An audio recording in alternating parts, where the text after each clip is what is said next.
So here's our current storm in Ucluelet. Power's been out most of the night. It's now just after 9 o'clock, and I'm gonna tour around to some of the usual spots and see what the waves are doing. Big beach first, mostly because it's close to my house and I can hear the waves roaring from a block away, pretty loud. So hopefully there's something happening. I'm still obviously staying smart, staying away from rocks and taking advantage of big lenses. It's important. Well, it's not the wildest I've seen offshore at Big Beach by quite a long margin. Just last week, that bomb cyclone one definitely brought in bigger waves by quite a bit, and I've got a few other videos here on the YouTube channel of storms that were bigger, but this one's interesting because it's coinciding with king tides, so we've got situations like this where there's really no beach to speak of.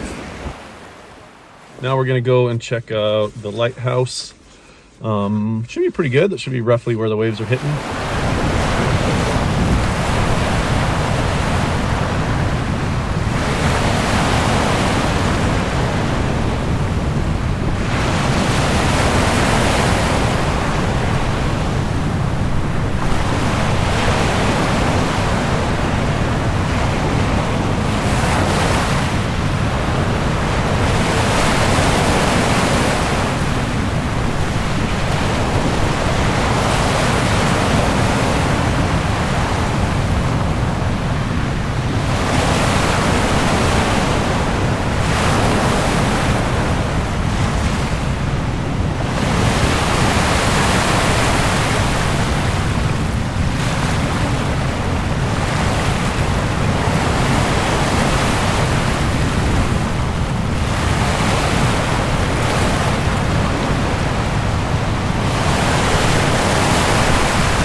I want to go check on an old friend. If you've been watching my storm watching videos for a while, you might remember a situation where a boat capsized and washed up on the rocks. So we were out walking a friend's dog that we dog sit for quite regularly, and ended up at a little bay near a street called the Paso Melfort, which is the name taken from an old ship that sunk here, I believe it was 1905, Christmas Day, and is the reason they ultimately built the lighthouse, the Amphitrite Lighthouse. And interestingly, there's the remains of a fishing boat that I've actually made a video about a few years ago when it capsized in some big seas and wasn't cleaned up, and it's still here.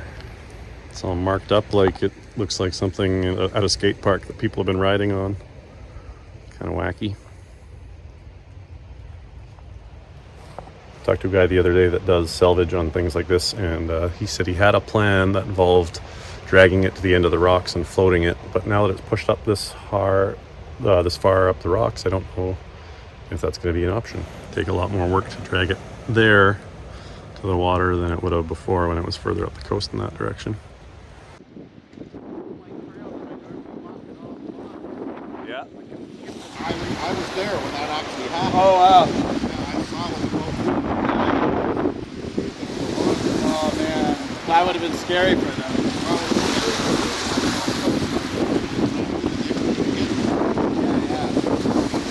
So as you can see, the boat was still there.